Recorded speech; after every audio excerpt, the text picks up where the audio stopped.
नीचे हो गया है, नीचा हो गया है। ठीक है सर, ठीक है। इसका ऊंचा है।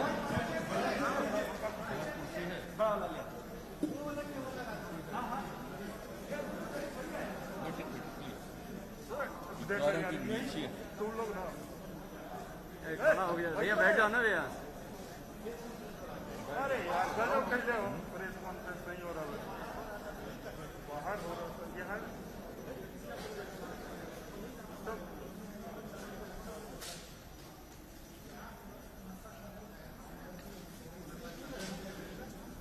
ऊंचा है वो।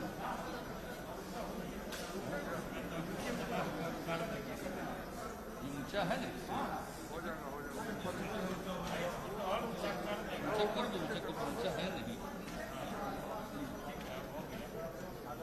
ऊंचा है।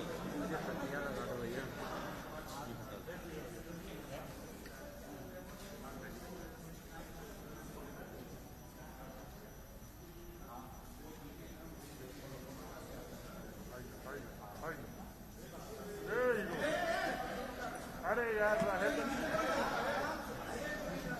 अब तो ठीक है ना।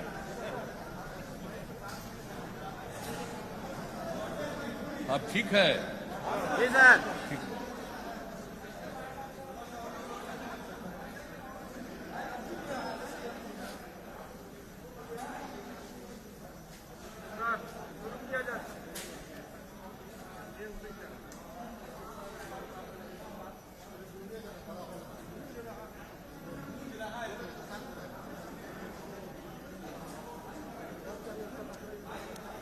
है माइक है,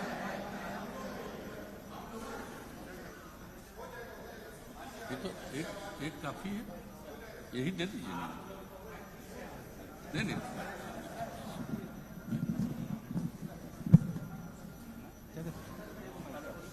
हेलो, हाँ एक से काफी।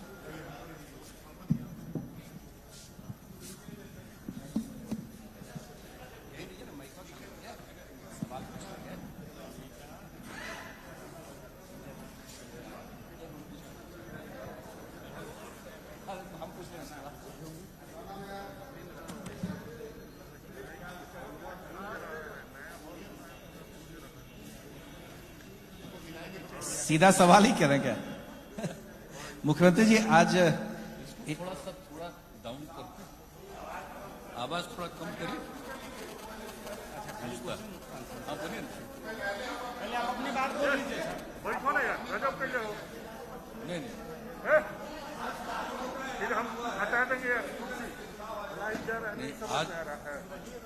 और तो जा रहा है, साइड होके करो। आज बिहार के विधानसभा चुनाव की घोषणा हो गई है।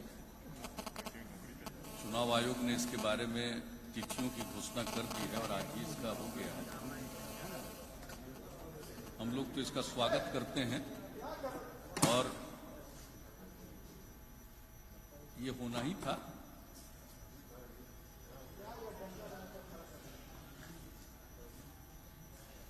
पिछले वर्ष में जो चुनाव जिस दिन ऐलान किया गया था उससे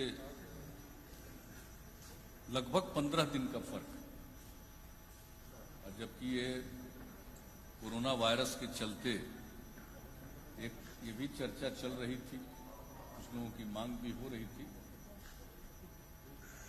लेकिन हम लोगों को लगा था कि आखिरकार 5 साल की अवधि है, ये पूरा हो जाएगा तो चुनाव तो समय पर होना चाहिए।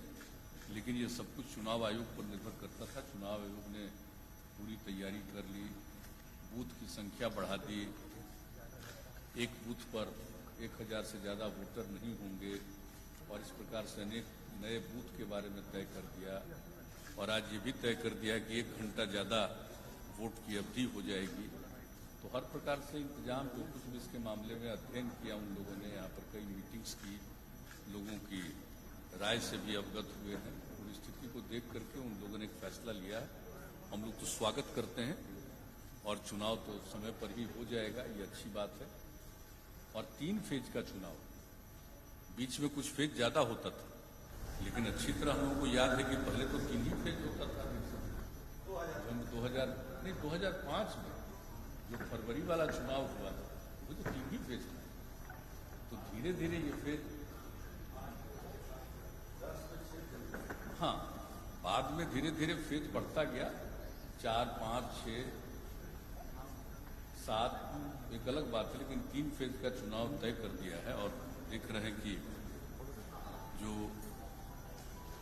दशहरा और दीपावली है उसके बीच में ही चुनाव हो जाएगा और रिजल्ट भी आ जाएगा, गिनती भी हो जाएगी और रिजल्ट भी आ जाएगा। तो अच्छी बात है, होना भी चाहिए समय पर। आज ही एबीपी न्यूज सी वोटर का पोल सर्वे आया है जिसमें जेडीयू बीजेपी की काफी बढ़त है, 160 प्लस दिखाया जा रहा है। क्या आपको लगता है कि आपके अनुमान इतना है या और भी ज्यादा है, या इस बार किन मुद्दों पर चुनाव हो रही है? देखिए, हम तो हमेशा कहते हैं जनता मालिक, जनता को तय करना है कि उसको किसको मौका देंगे, किन लोगों को मौका देंगे, तो जनता मालिक। लेकिन अब तक जो हम लोगों ने देखा है, जनता की जो इच्छा है, जो रिस्पॉन्स है, जो 2005 से हम लोगों को मौका दिया है और हम लोगों ने जो काम किया है, तो उसके बाद तो आप देख रहे हैं कि हर बार चाहे किसी भी प्रकार का ओपिनियन या बहुत लोगों की राय आती रही है, लेकिन अंततः तो जनता को भरोसा है और अब तक काम किया है। जनता फिर भरोसा देगी तो काम करते रहेंगे और आगे भी जो काम करने के बारे में हम सोच रहे हैं, अगर आपको चाहिएगा तो भी हम बताएंगे, लेकिन वो संक्षेप में बताएंगे, फिर उसका तो डिटेल जानकारी देंगे। एक तो आप लोग जान रहे हैं कि हम लोगों ने जो कुछ भी पहले कहा, जो कुछ भी हम लोगों ने चुनाव के पहले जिन योजनाओं के बारे में बताया कि हम लोग इस पर काम करेंगे, और चुनाव के बाद जिस तरह के कार्यक्रमों के बारे में हम लोगों ने सरकार बनने के बाद ऐलान किया, उसको तो हमेशा उसका अनुपालन करते रहे हैं, उसको क्रियान्वित किए हैं और उसका नतीजा देख लीजिए, चाहे वो शिक्षा का क्षेत्र हो, स्वास्थ्य का क्षेत्र हो, आधारभूत संरचना का क्षेत्र हो, राज्य की पूरी आमदनी का क्षेत्र हो, लोगों की आमदनी का मामला हो, हर चीज में वृद्धि हुई है। और जो इस कार्यकाल में जिसका समय अब समाप्त हो रहा है और नया चुनाव होने वाला है, तो इस बीच में जो कुछ भी हम लोगों ने कहा था, हमने 7 निश्चय के माध्यम से जो निर्णय लिया और एक एक चीज का हम लोगों ने ऐलान कर दिया है कि 7 निश्चय का जो हम लोगों ने किया, किस तरह से इसको हम लोगों ने क्रियान्वित किया है। और उसके बाद जो कुछ भी है और जो काम है, बहुत सारे काम हो गए, काम प्रारंभ हो गए, बहुत सारा काम पूरा हो गया, प्रोसेस में पूरा हो गया। जैसे हम लोग इंस्टीट्यूशन बनवा रहे हैं, हर जिले में इंजीनियरिंग कॉलेज, पॉलिटेक्निक संस्थान, जीएनएम संस्थान, पैरामेडिकल संस्थान, ये सब बनवा रहे हैं, और महिला आईटीआई, हर अनुमंडल में आईटीआई, तो इस तरह से, और एएनएम संस्थान, ये सब काम कर रहे हैं। तो बड़े पैमाने पर सब काम शुरू है और बिल्डिंग का भी कंस्ट्रक्शन बहुत जगह हो चुका है, अनेक जगहों पर हो रहा है। कई बार आदमी कुछ भी चाहता है, कुछ जगहों पर तो मान लीजिए जगह मिलने में विलंब होता है, लेकिन अब तो वो समस्या नहीं, सब जगह हो रहा है। नए मेडिकल कॉलेजेस का निर्माण, तो इन सब चीजों पर जो काम हुआ है, सारे संस्थानों का निर्माण, और फिर युवाओं को जो हम लोग प्रशिक्षण दे रहे थे आगे पढ़ने के लिए, ग्रेजुएशन से तो वो आगे पढ़े, उच्च शिक्षा को प्राप्त करें, इसके लिए हम लोगों ने जो कुछ भी काम शुरू किया, ये सब आप देख रहे हैं कि कितना अधिक संख्या में लोग इसका लाभ ले रहे हैं। 7 निश्चय में कोई भी चीज पेंडिंग नहीं है, हम लोगों ने सब पर क्रियान्वयन। और आप समझ लीजिए कि अब जैसे 4 चीजों को ले लीजिए, तो हम बता रहे थे, यूथ वाला तो इंस्टीट्यूशंस का हो गया, और उसके बाद जो कुछ भी हम लोगों ने किया, कुशल युवा कार्यक्रम का, या स्वयं सहायता भत्ता योजना, स्टूडेंट क्रेडिट कार्ड करके जो हम लोगों ने उच्च शिक्षा के लिए 4 लाख रुपए तक की मदद, ये सब किया, अच्छी खासी संख्या में किया। और जो कुशल युवा कार्यक्रम किया, 10 लाख से ज्यादा युवाओं ने प्रशिक्षण लिया। और जो हमारी उस बार यही राय थी, आप लोगों को ध्यान में होगा, हमने शुरू से कहा कि कोई भी आदमी को काम चाहिए तो उसको काम के लिए तो ट्रेनिंग होना चाहिए, तो उसके लिए जो कुछ भी हम लोग उसको ट्रेनिंग का इंतजाम किए, बेहतर संवाद के लिए, हर तरह से बात हो, तो एक एक चीज पर जो भी काम किया, कंप्यूटर पर काम कर नहीं सकता है, तो एक एक चीज उसका लाभ 10 लाख लोगों ने लिया।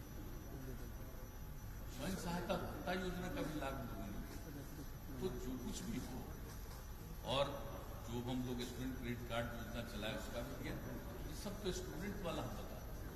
इस वक्त महिलाओं को 35% का जो आरक्षण था हर क्षेत्र में सरकारी सेवाओं में, अब उतनी महिलाओं का नियोजन होने लगा।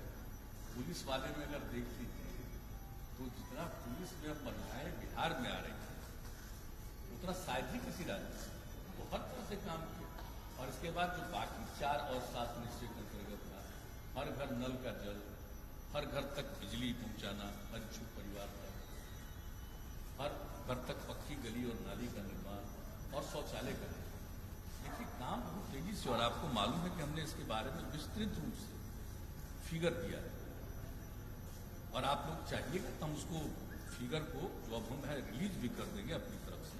आज जो हम बात कर रहे हैं सारे फिगर्स, और जान लीजिए कि अक्टूबर तक वो जो कुछ भी हमने घोषणा की हो ही जाएगी। और जहां तक शौचालय वाली बात है वो लगभग पूरा हो गया है। और बापू जयंती के अवसर पर 2 अक्टूबर से समझ लीजिए कि उसका पूरे तौर पर वो काम पूरा हो जाएगा।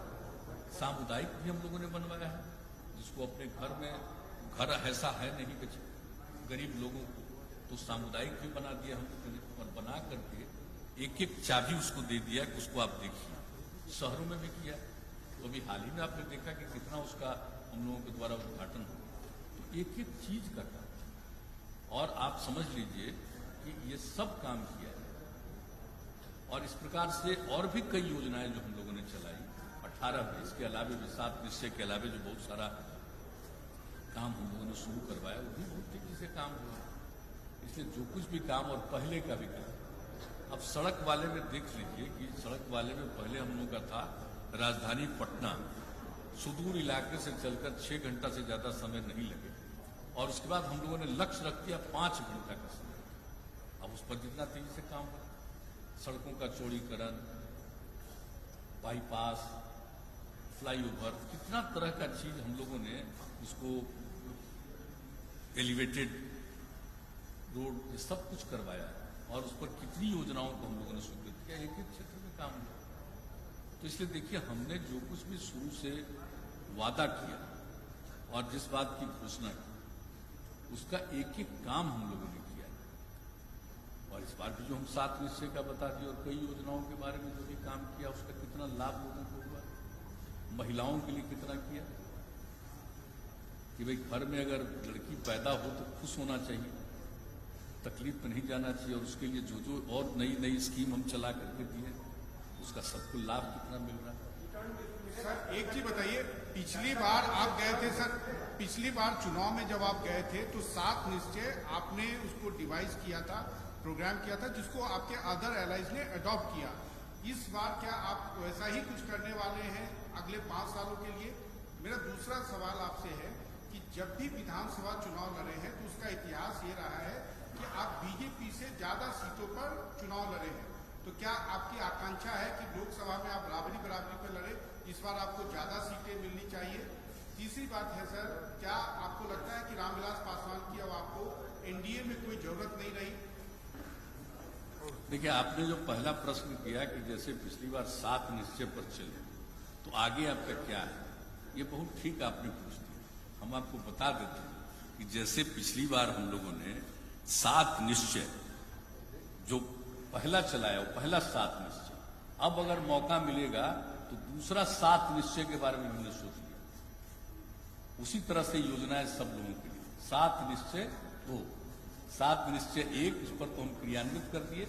और एक बात हम बता देते हैं, जो हम 7 निश्चय 2 की बात कर रहे हैं, उसमें हमने यह भी प्रावधान रखने के बारे में निर्णय किया है, मन है मेरा, कि भाई जो भी हम काम कराएंगे उसका अनुरक्षण होगा, मेंटेनेंस होगा। ऐसा नहीं है कि हम किसी के लिए कुछ बना दिए, हर घर नल का जल दे दिए, उसका मेंटेनेंस अगर नहीं हो, हर घर तक पक्की गली और नाली का निर्माण कर दिया, उसका मेंटेनेंस नहीं हो, बिजली का कनेक्शन दिया, उसका मेंटेनेंस नहीं हो, ये ठीक बात नहीं है। शौचालय वगैरह का, तो हर चीज का मेंटेनेंस जैसे हमने पहले ही से कर दिया, सड़कों का और पुलों का मेंटेनेंस के लिए हमने पॉलिसी बना दी और उसके हिसाब से कहा, और इसको हम तो एकदम बिल्कुल इसको लोक शिकायत निवारण कानून के अंतर्गत भी डाल दिए, ताकि अगर कोई गलती करेगा, मेंटेन नहीं करेगा, अनुरक्षण नहीं करेगा, तो न सिर्फ अनुरक्षण किया जाएगा बल्कि इसके लिए जिम्मेदार व्यक्ति के ऊपर कार्रवाई भी की जाएगी। एक बात मुझे बताएं, तो अब भी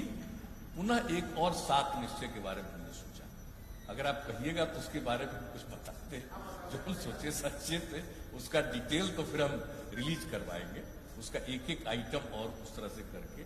अभी मोटे तौर पर जो हमने सोचा, और इसके बारे में ऐसा मत समझिएगा, हम जो काम कर रहे हैं तो हम फीडबैक लेने की भी कोशिश करते हैं कि लोगों के मन में क्या है। हम अगर कोई काम करवा रहे हैं तो पहले कुछ नहीं था, अब काम हो रहा, तो लोगों की इच्छा होती है कि हमारा और ये काम होना चाहिए। तो इसको भी इतने दिनों पर काम करते हुए हमने जो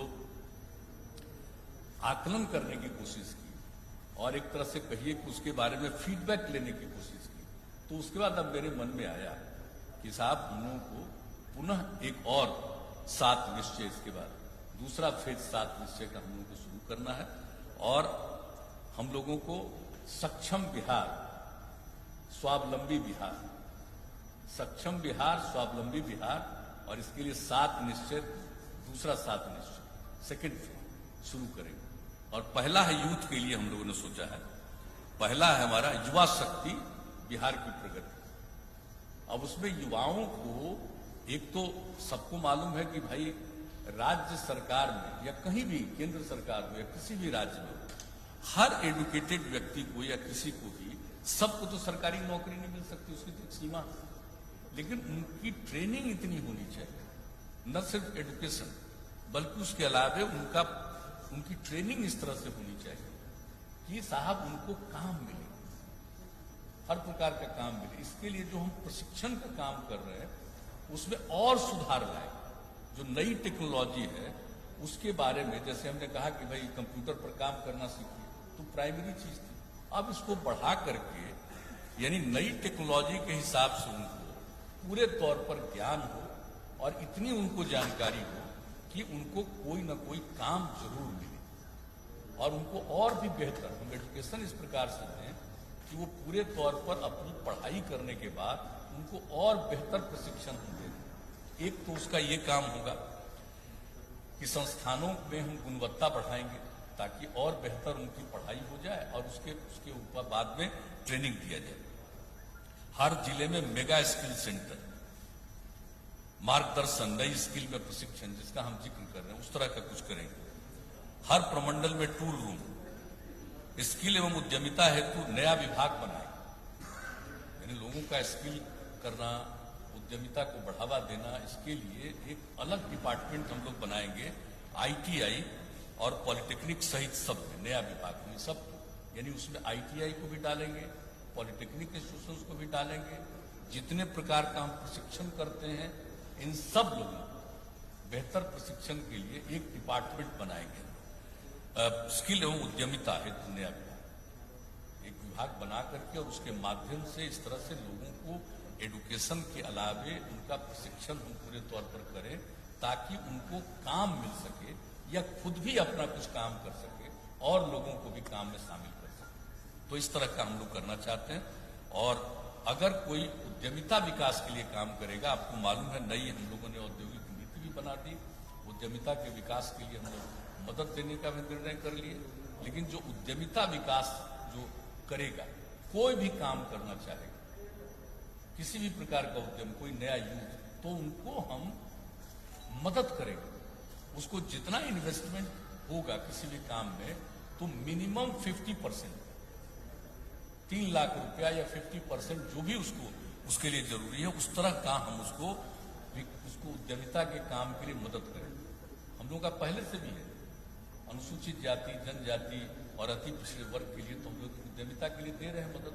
लेकिन ये किसी के लिए भी, कोई भी वर्ग का हो, कोई भी स्टूडेंट, कोई भी यूथ हो, हर किसी को हम लोग, अगर वो चाहेगा कोई काम करना, तो इसमें हम इस तरह का मदद करेंगे। एक तो यूथ के लिए ये हुआ, हालांकि उसका और डिटेल हम जारी करेंगे ताकि एक एक चीज का, चाहे अगर टेक्नोलॉजी की बात है तो क्या क्या टेक्नोलॉजी किस किस स्तर पर उनको सिखाएंगे, ये सब हम डिटेल जारी करें, लेकिन मोटे तौर पर हमने बता दिया यूथ के लिए युवा शक्ति बिहार की प्रगति के नाम से पहला आइटम, और दूसरा महिलाओं के लिए सशक्त महिला सक्षम महिला, सशक्त महिला सक्षम महिला। महिला की सशक्तता के लिए जो हम लोगों ने आज तक काम किया, 50% का आरक्षण देना, कितना बड़ा जीविका समूह बना, आप सोच लीजिए। जो हमारा लक्ष्य था कि 10 लाख बनेगा, 10 लाख से भी ज्यादा, 1,20,00,000 से भी ज्यादा महिलाएं उसके साथ जुड़ गई। तो ये सब काम तो हम लोग कर ही रहे हैं महिलाओं के लिए, लेकिन इसके अलावे भी महिला उद्यमिता हेतु विशेष हम लोग सहायता देंगे। यानी जिस तरह से हमने अनुसूचित जाति, अनुसूचित जनजाति, अति पिछड़े वर्ग के लिए जो किया था कि 10 लाख रुपए तक की मदद, 5 लाख रुपए का ग्रांट देंगे उनको, और 5 लाख रुपया उनको ऋण देंगे, और किसी प्रकार का उसमें टैक्स नहीं लगेगा। तो ये जो हम लोग किए, अब यही किसी भी महिला के लिए, कोई भी महिला चाहेगी तो उनके लिए हम एक महिला उद्यमिता हेतु विशेष योजना, इसी तर्ज पर एक योजना बनाएंगे जिसका विस्तृत हम जारी करेंगे। उच्चतर शिक्षा हेतु प्रेरित करने के लिए, अब आप जानते हैं कि हमने महिलाओं के लिए किया है ताकि भाई महिला हो, लड़की पैदा हो तो लोग खुश हो। तो हमने क्या किया था कि भाई इंटर पास करेगी, 12वीं कक्षा पास करेगी, अविवाहित, तो आप जानते हैं हम लोग इसको देखते हैं कि किसी को विवाह कम उम्र में नहीं हो, तो उस सब के लिए काम करते हैं। तो आगे कोई 12वीं कक्षा पास करेगी तो उस समय उसकी उम्र 18 साल नहीं होती। इसलिए हम लोगों ने क्या कहा था पहले कि जो इंटर पास करेगी, 12वीं कक्षा पास करेगी, उसको हम लोग मदद करेंगे कितना, 10,000। और अगर कोई भी उस विवाहित भी हो जाएगी, स्वाभाविक है, ग्रेजुएशन कर लेगी, तब उनको हम 25,000 रुपये दे रहे हैं। अब हमने तय कर, अब अगली बार आपके लिए तय कर दिया है कि भाई कोई भी लड़की इंटर कर लेगी तो उसको 25,000 रुपया देंगे आगे के लिए, और अगर ग्रेजुएशन कर लेगी तो 50,000 रुपया देंगे हर महिला के, हर लड़की के। तो ये भी हम लोगों का है सक्षम महिला के लिए, सशक्त महिला सक्षम महिला। और क्षेत्रीय प्रशासन में आरक्षण के अनुरूप महिलाओं की भागीदारी बढ़ाई जाएगी। देखिए, सिर्फ नौकरी देना नहीं काम है, जहां भी जिस लेवल पर होता है, जैसे अब मान लीजिए थाना, जैसे ब्लॉक, अंचल, सब डिवीजन, जिला, ये सब जगहों पर हम जैसे महिलाओं को रिजर्वेशन दे रहे हैं, उसी तरह से ये इंश्योर्ड होगा कि सारे इस प्रकार की जगहों पर महिलाओं का रिप्रेजेंटेशन पूरा होना चाहिए। तो ये हमारे अगले 7 निश्चय का द्वितीय 7 निश्चय का ये हमारा है, महिलाओं के लिए इतना करने का। और उसके बाद आप जानते हैं, तो पहले ही से कह चुके हैं, एक और हर खेत में सिंचाई के लिए पानी पहुंचाए, ये हम पहले से बोल रहे हैं। आप जान रहे हैं, इस साल के हम शुरू से बोल रहे हैं, उस समय कोरोना वगैरह नहीं आया था, तब से ही हम बता रहे हैं कि हर खेत में सिंचाई के लिए पानी पहुंचाएंगे, ये एक हमारा निश्चय। ये तीसरा हो गया। चौथा, स्वच्छ गांव समृद्ध गांव। अब हर घर तक बिजली तो पहुंचा दी, अब हर गांव में, हर अनुमंडलीय गांव ही नहीं कहिए, हर गांव में पूरे तौर पर, सिर्फ पंचायत की बात नहीं कर रहे, हर गांव, चाहे गांव हो, मोहल्ला हो, एकदम बिल्कुल हम लोग सोलर स्ट्रीट लाइट लगवाएंगे। हर गांव सोलर स्ट्रीट लाइट, ये हमारा अगला निश्चय, गांव को विकसित करने का। स्वच्छ गांव समृद्ध गांव। और ठोस एवं तरल अपशिष्ट प्रबंधन, इसका ट्रायल करवा करके देखें, कंप्लीट एकदम ठोस और तरल अपशिष्ट प्रबंधन का हर गांव का इंतजाम, मैंने कोई भी गंदी चीज नहीं रहेगी। और हमने तो प्रयोग देखा है, एकदम बिल्कुल सब चीज को अगर ठीक किया जाता है तो उसका उपयोग 85% होता है, जिसको वेस्टेज मान करके लोग फेंकता है, 85% उसका इस्तेमाल होता है और बेहतर ढंग से होता है। और सब चीज का किस प्रकार से हम उसको अच्छा बेहतर ट्रीटमेंट करके किस तरह से कोई काम कर सकते हैं, तो ये प्रयोग करके देखा गया। तो अब लोग अगली बार करेंगे ठोस एवं तरल अपशिष्ट प्रबंधन। और जैसा हमने कहा था कि पूर्व का जो 7 निश्चय योजनाओं के अंतर्गत जो भी हम काम किए, उसका अनुरक्षण, मेंटेनेंस, ये हर हालत में उसका मेंटेनेंस हो। ये नहीं है कि किसी चीज को दे दिया और वो चीज आगे उसके लिए खराब हो गई, ये नहीं हो सकता। उसको मेंटेन करके चलाना है हर तरह से, जिसका हम जिक्र कर दिए। और पशु एवं मत्स्य संसाधनों का विकास, वो गांव में रखते हैं, पशु एवं मत्स्य संसाधनों का भी विकास करने के लिए उनको जो मदद कर सकते हैं वो करेंगे पूरे तौर पर। उसका स्वच्छ शहर विकसित शहरों के लिए, गांव के लिए तो हम बता दिए, शहर के लिए भी यही जो है ठोस एवं तरल अपशिष्ट प्रबंधन, यानी कोई गांव का ये चीज कचरा ऐसे ही नहीं रहेगा। वृद्ध जनों हेतु आश्रय स्थल, लोग होते हैं बुजुर्ग लोग, उनके रहने की जगह नहीं, परिवार में उनको दिक्कत होती है, बाहर रहना चाहते हैं, तो हर जगह हम लोग बनवाएंगे, हर शहर में हम लोग आश्रय स्थल, वृद्ध जनों के लिए आश्रय स्थल का निर्माण कराएंगे, ताकि हमारे जो भी वृद्ध जन जिनको किसी प्रकार की कठिनाई है, परिवार में उनको कोई देखने वाला नहीं है, तो वैसे लोगों के लिए आश्रय स्थल बनाएंगे वृद्ध जनों के लिए। और शहरी गरीबों हेतु बहुमंजिला आवासन करने, अब शहर में देखते हैं कहां कहां सब ऐसे ही बसा रहता है, सबके लिए बहुमंजिला आवास का निर्माण कराएंगे, चाहे किसी भी शहर में।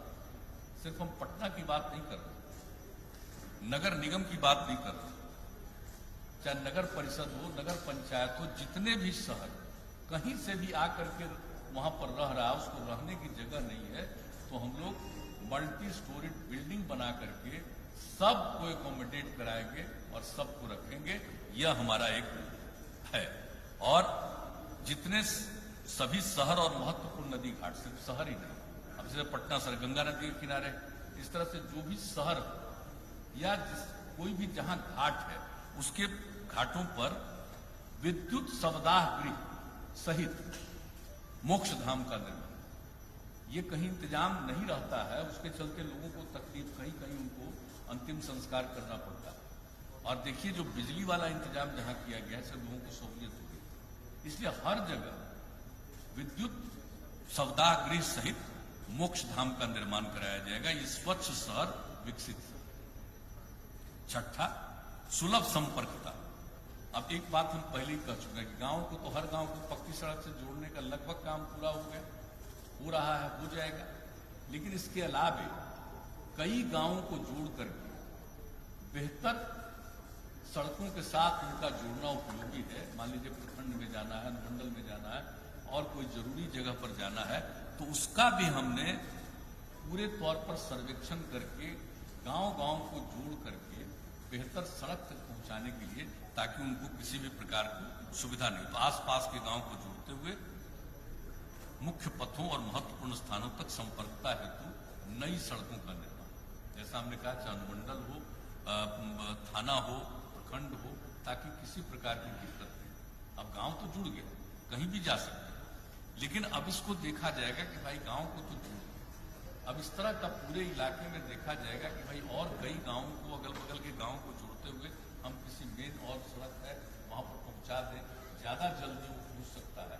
तो ये काम अब अगले निश्चय में करेंगे, इसका ऐलान हमने पहले किया। और दूसरा चीज, जितना भी शहरी इलाका या मुख्य सड़कें जहां से भी गुजर रही, वहां पर आबादी का घनत्व, तो उसमें आने जाने के लिए कितना भी सड़क बनवाइए दिक्कत होती, तो उन सब जगहों पर बाईपास सड़क का निर्माण हम लोग करवाएंगे। और जहां जरूरत होगा फ्लाईओवर का निर्माण कराएंगे। यहां देख रहे हैं पटना में कितना फ्लाईओवर का निर्माण करें और कई जगहों पर कर रहे हैं, तो उसी तरह से हम लोग करेंगे अपनी तरफ से, जितनी सड़कें उसका करेंगे। और मान लीजिए कोई NHAI का, NH का है, तो उन लोगों को हम लोग रिकमेंड करेंगे कि यहाँ पर करिए, लेकिन अपनी तरफ से जितना भी है सबका बाईपास हम लोग करवाएंगे। तो इसलिए समझ लीजिए सुलभ संपर्क, इसका नामकरण हमने किया सुलभ संपर्क का। चाहे गांव में हो, शहर में, किसी भी सड़क से जा रहे हैं, किसी तरह की कठिनाई नहीं। एक तो ये हो गया छठा। और सातवां, सबके लिए अतिरिक्त स्वास्थ्य सुविधा, चाहे पशु हो या मनुष्य हो, सबके लिए स्वास्थ्य सुविधा। जो हमने थोड़ा देखा, तो ये देखा है कि गांव वगैरह में जो हमारा हेल्थ सब सेंटर है वो ठीक से फंक्शनल नहीं। और दूसरी तरफ देखते थे कि गांव में लोग पशुपालन करते हैं, रखते हैं, उनका जानवर अगर बीमार हो गया तो उसका कोई ट्रीटमेंट ठीक ढंग से नहीं होता। तो इसलिए हमने तय कर दिया है कि बेहतर स्वास्थ्य सुविधा, यानी चाहे पशु हो या मनुष्य हो। उसके लिए एक आइटम यह भी होगा, और गांव में जो नई टेक्नोलॉजी आ गई है उसके माध्यम से लोग तुरंत खबर कर सकते हैं और वहां से आएगा, और एक एक तरह का उसका हम और डिटेल देंगे कि एक एक तरह की सुविधा लोगों को हो जाए, और गांव में भी रहने वाले लोग हैं उनको भी प्राइमरी तौर पर, प्राथमिक तौर पर जो ट्रीटमेंट हो सकता है चाहे मनुष्य और पशुओं के लिए। तो ये भी हमने देखा है कि इतना काम कर रहे हैं, तो कई जगहों पर से ये बात आई कि जो पशुपालन करते हैं उनका पशु अगर बीमार हो, चाहे कोई भी पशु हो, तो उनको दिक्कत हो। तो इसलिए अब हमने एक 7 निश्चय भी, 7वां निश्चय हमारे दूसरे 7 निश्चय का 7वां पॉइंट है, सबके लिए अतिरिक्त स्वास्थ्य, यानी मनुष्य हो या पशु, सबके लिए अतिरिक्त स्वास्थ्य। तो 7 निश्चय का दूसरा हिस्सा अब हम फिर अगर जनता मौका देगी तो हम ये करेंगे और पूरे तौर पर उसको मेंटेन करेंगे। हाँ, आप जो कहिएगा वही करेंगे। अभी देखिए कोई बात नहीं, आपस में भी बात नहीं हुई है, अब डिक्लेयर हो गया है, स्वाभाविक है बातचीत होगी, उनको नहीं लगता है। और जो बात बोले हम लोगों को बिल्कुल माननीय रामविलास पासवान जी के प्रति हम लोगों की जो शुरू से एक अच्छा संबंध रहा है, कौन क्या बोलता है उस पर नहीं, इसलिए इन सब चीजों को देखना है, बीजेपी को भी देखना है। ये जो 14 के बाद से 14 से जो उनके और एलाइन है उनको भी देखें और सब चीज को देखें, उन लोगों को उस पर पूछ लीजिए। और निश्चित रूप से अब आ गया है, ऐलान हो गया है, इसलिए अब बहुत ही कम समय में ही, अब ज्यादा समय तो है नहीं, इसके बारे में तय करना होगा। चुनाव आयोग को तो तैयारी करना उनका कर्तव्य है। नहीं तो नहीं है, नहीं तो है ही, हम लोगों की तरफ से तो किसी प्रकार का कोई है नहीं, जो भी होगा बातचीत, हमको लगता है वो लोग अपना उन लोगों के साथ बातचीत कर रहे होंगे और बातचीत का अंतिम रूप कर,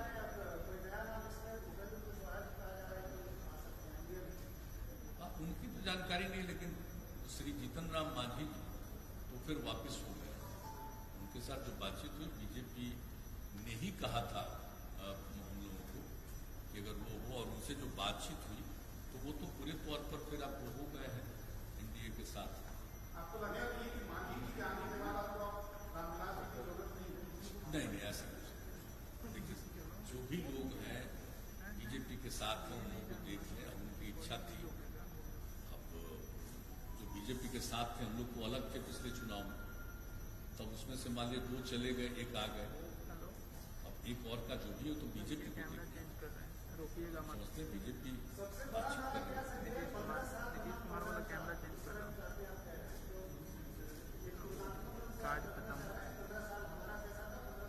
जी हाँ बिल्कुल, हम तो प्रारंभ से ही कर रहे हैं, और हमने तो 7 तारीख को जो मेरा पॉलिटिकल था यही से इस बात को कहा दिया कि 15 साल का काम देख लीजिए और नई पीढ़ी तक, यूथ तक एक एक चीज को बता दीजिए, क्योंकि जो कम उम्र का आदमी उस बेचारे ने देखा नहीं है पूरा हाल, वो कहाँ महसूस किया है अंधेरा को, या सड़क की क्या हालत थी, या शाम होने के पहले ही कोई घर से बाहर नहीं निकल सकता था लॉ एंड ऑर्डर का या किसी चीज का।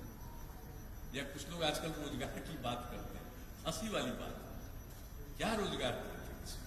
अभी तो हमने फिगर जारी किया है, उसी समय 7 तारीख को हमने बता दिया था, बल्कि उससे ज्यादा ही रोजगार मिला। तो और दूसरी बात, हमने तो अपने निश्चय में आपको बता दिया, अगले निश्चय में भी, कि किस तरह से हम ज्यादा से ज्यादा और लोगों को अपना काम कर सके, उनको काम करने के लिए भी सहायता और उनकी ट्रेनिंग, ये सब करेंगे।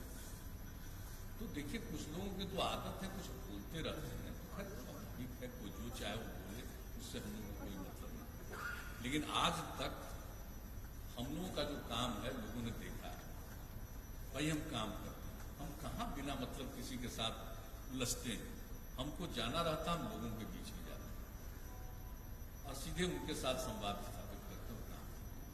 और हम तो बराबर कहते हैं कि भाई हमारा काम है सेवा करना, और हम तो हमेशा कहते हैं कि लोगों ने सेवा का मौका दिया तो सेवा करना ही हमारा धर्म है। तो सेवा का अवसर देते हैं, उनकी सेवा करना ही मेरे लिए धर्म है, हम वही सेवा करते हैं। तो हम लोगों को तो और कोई तो मन में कोई दूसरी बात रहती नहीं। और जनता मालिक है। और हम तो एक बात कहते हैं बार बार, अभी हाल ही में हमने कहा और शुरू से भी हम कहते हैं, मेरे लिए तो पूरा बिहार परिवार एक परिवार, और हम सब एक परिवार के सदस्य हैं पूरे बिहार के। और कुछ लोगों को होता है पत्नी, बेटा, बेटी, वही परिवार। हमारे लिए तो पूरा बिहार परिवार है। चाहे वो मत माने, हम सबको मानते हैं कि परिवार के सदस्य। तो हम लोग का तो विचार अलग किस्म का है, इसलिए हम तो उसी के हिसाब से चलते हैं। और बाकी तो जनता मालिक है, वो काम करने का मौका देगी तो हम काम करेंगे, नहीं तो हमको क्या है। हम तो सेवा ही करते हैं ना, कोई दूसरा तो है नहीं। मेरा निजी न कोई स्वार्थ है, न मेरा कोई निजी कोई हित में कोई काम करना, हमको तो कुछ है ही नहीं। हम तो लोगों के हित में काम करते हैं। मेरा व्यक्तिगत तो कोई ख्वाहिश है नहीं।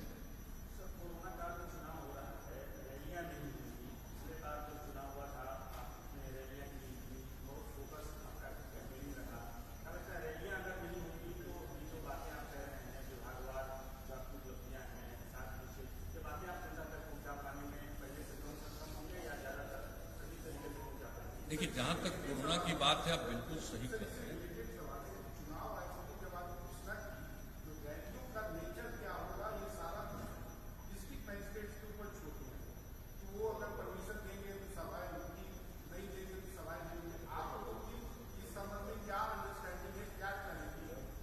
नहीं, देखिए, चुनाव आयोग ने जो कुछ भी कहा, हम तो आज टूर में थे, रास्ते में थे, हम तो उसको आज जाएंगे, लौटेंगे रात को तो हम देखेंगे। लेकिन आप जो कह रहे हैं उसके हिसाब से अगर यही उन्होंने कहा है तो भाई मीटिंग तो होगी। हमको जो लगता है हर पार्टी को मीटिंग करने का, हाँ, लेकिन मीटिंग में एक थोड़ी दूरी बना करके रखने की कोशिश करनी चाहिए, एक बात अलग है। लेकिन आप जानते हैं कभी कभी कितना भी लोगों को कहिए तो बहुत दूर नहीं रह पाते हैं।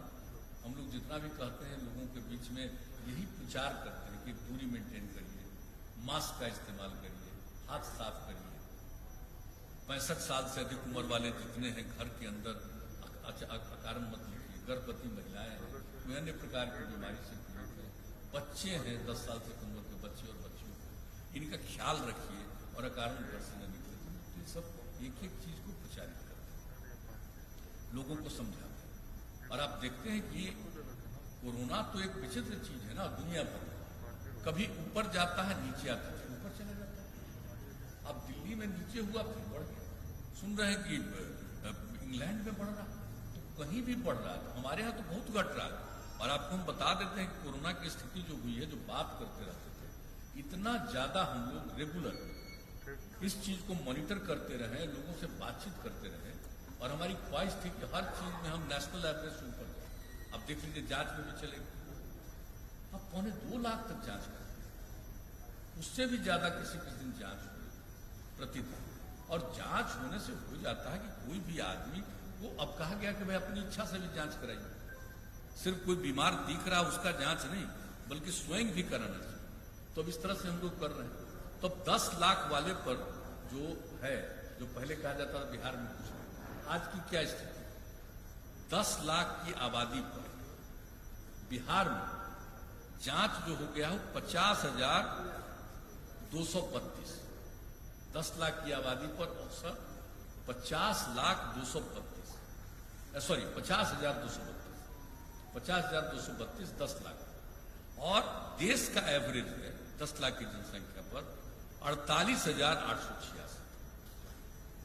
देश का एवरेज है 10 लाख की जनसंख्या पर जांच का 48,866, और हम लोगों के बिहार का बढ़कर के हो गया 50,232।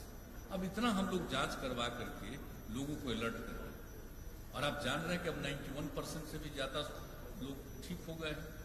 लेकिन फिर भी हम लोगों को कहते रहते हैं कि भाई हम लोग कर रहे हैं, और हर प्रकार का इस्तेमाल, 3 तरह का सिस्टम भी बना करके रखे हैं लोगों के ट्रीटमेंट के लिए। ये सारा काम किया, लोगों को मदद करना, डॉक्टर्स के द्वारा मदद करना, सब तरह की बात हो रही है। लेकिन ये कोई नहीं जानता है कि फिर ये बढ़ सकता है। तो लोगों को सचेत रहना है, सजग रहना है। तो तो कोरोना वाले में तो जितना भी हो उसके लिए एक आम तौर पर करना चाहिए उसका ख्याल, लेकिन जब चुनाव होगा तो लोग तो जनसंपर्क करेगा ही ना, लोग तो जाएंगे ही ना जनसंपर्क करने। और वोट के बारे में तो तय कर दिया कि 1 घंटा बाद तक करेंगे और 1 लाख से माने 1000 से ज्यादा एक बूथ पर नहीं रहेगा, तो ये सब तो बात हो गई। तो उसी तरह से लोग जनसंपर्क तो करेंगे, लेकिन हम लोग देख लेंगे। हम लोग कोई मीटिंग में जाएंगे तो जो प्रावधान रहेगा उसके हिसाब से हम लोग पार्टी और अपने जो हम लोगों का अलायंस है उनके लोगों को यही कहा जाएगा कि उसी तरह से हम लोगों को करना चाहिए। और आप जानते समय तो अब इतना है नहीं, आप देख लीजिए कि जिस दिन से नॉमिनेशन फाइल तो आप समझ लीजिए कि पहला बार जिस दिन नॉमिनेशन फाइल करके विड्रॉवल का लास्ट टाइम था उसके बाद से ही ना प्रचार शुरू कर सकते हैं, तो उसको देख लीजिए तो कितना दिन मिलेगा, 1 महीना भी नहीं मिलेगा, 1 महीना से भी कम मिलेगा। तो पूरे बिहार में 3 फेज में है, तो कितना भी चाहेंगे तो हम लोग हर जगह तो नहीं जाएंगे, तो वीडियो कॉन्फ्रेंसिंग के जरिए भी करेंगे, जाएंगे भी और शाम में लौट करके वीडियो कॉन्फ्रेंसिंग के जरिए भी लोगों से बातचीत करेंगे हम लोगों के मन में। लेकिन देख लेंगे कि चुनाव आयोग के द्वारा जो प्रावधान किया गया उस प्रावधान के मुताबिक हम किस तरह से अभियान चला सकते हैं, उसको देख करके उस हिसाब से अभियान चलाएंगे।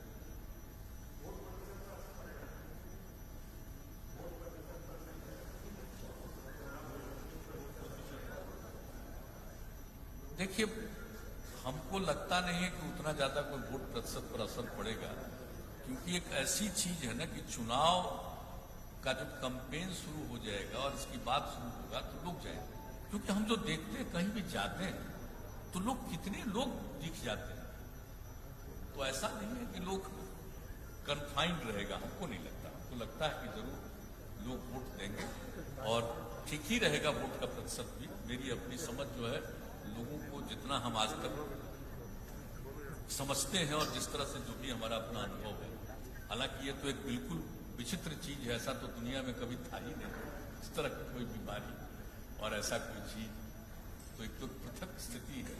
लेकिन फिर भी जो मुझको लगता है कि कैंपेन भी होगा और वोटर के रूप में लोग पार्टिसिपेट भी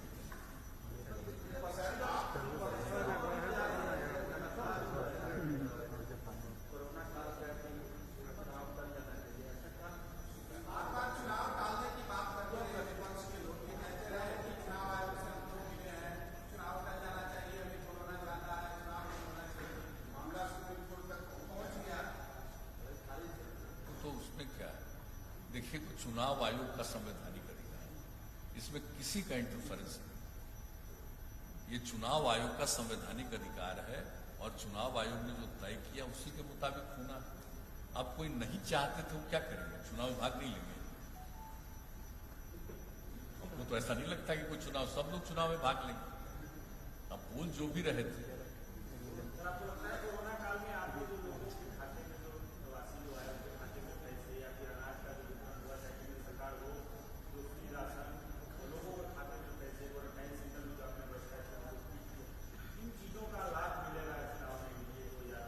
लोग तो अपना कर्तव्य निभाते हैं। हम नहीं सोचते हैं कि कोई लाभ या नुकसान की बात, वो तो मेरी ड्यूटी थी ना। हमने तो एक एक बात कह दिया है। बाहर जो लोग थे फंसे हुए, सबका फोन पर लोगों को मालूम है किस तरह से बात किया गया। सीएम ऑफिस में,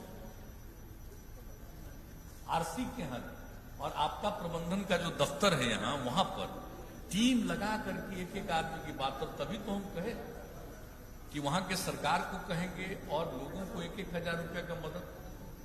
तो ये सब काम किए हैं और कई शहरों में और कई जगहों पर तो हम लोगों ने लोगों के खिलाने का भी इंतजाम किया। कौन सा काम नहीं किया। और जब लोग आए और बड़ा खुशी हुई कि ट्रेन की बात हम लोग भी चाहते थे, जब यहाँ पर आए तो यहाँ पर क्वारंटाइन सेंटर और जहां भी जिनको रखना था रखे। 8 जगह के लोग जो आ रहे थे उनको, बाकी लोगों को कहा गया होम आइसोलेशन में रहिए। सबको हम लोगों ने मदद किया। और क्वारंटाइन सेंटर में जो लोग रहे, आप देख लीजिए कि एक व्यक्ति पर 14 दिन में 5300 रुपया हम लोग खर्च किए। तो हर तरह से हम लोग को जो ड्यूटी थी, जो कर्तव्य था,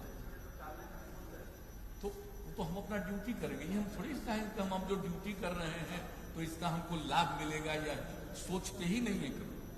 ये तो मेरा ड्यूटी करना मेरा फर्ज है, ये तो सेवा का अंग है।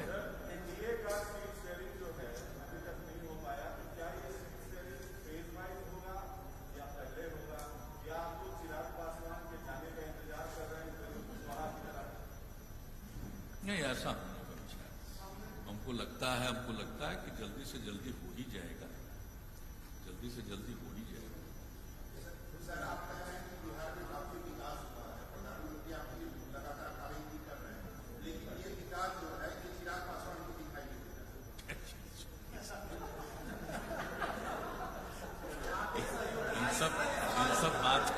इन सब बातों को भूल जाइए।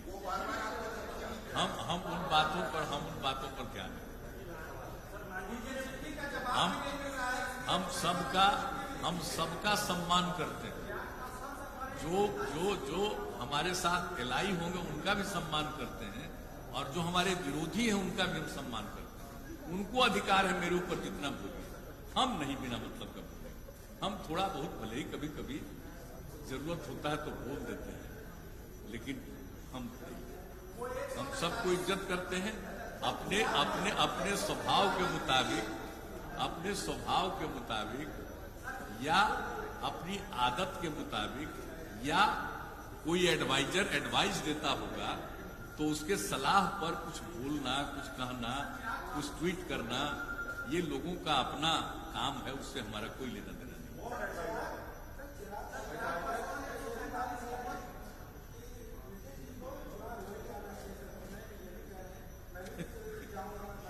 हमको नहीं पता।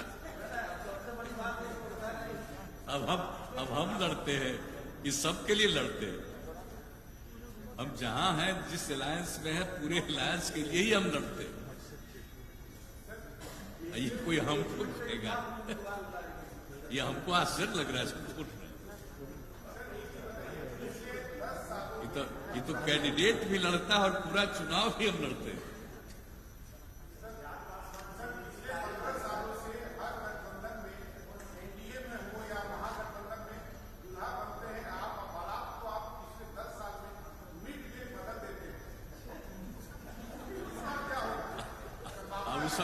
वो सबका तो उस समय बताए थे।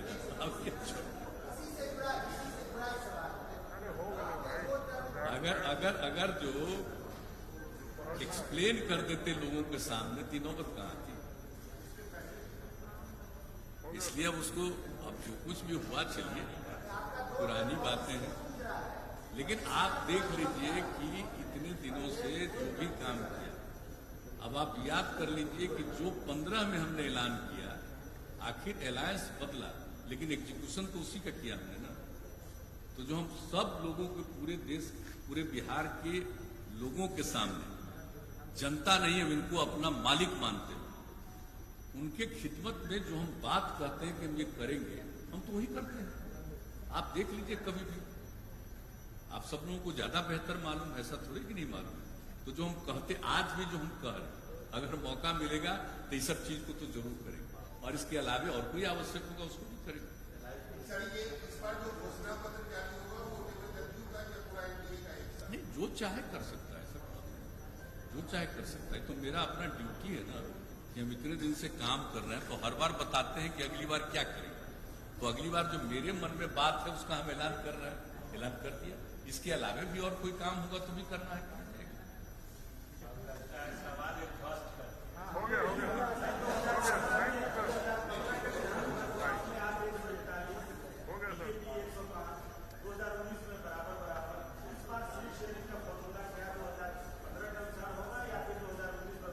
इस सब की अभी कोई सार्वजनिक बातचीत की आवश्यकता नहीं। Thank you. सब लोगों को धन्यवाद देते हैं।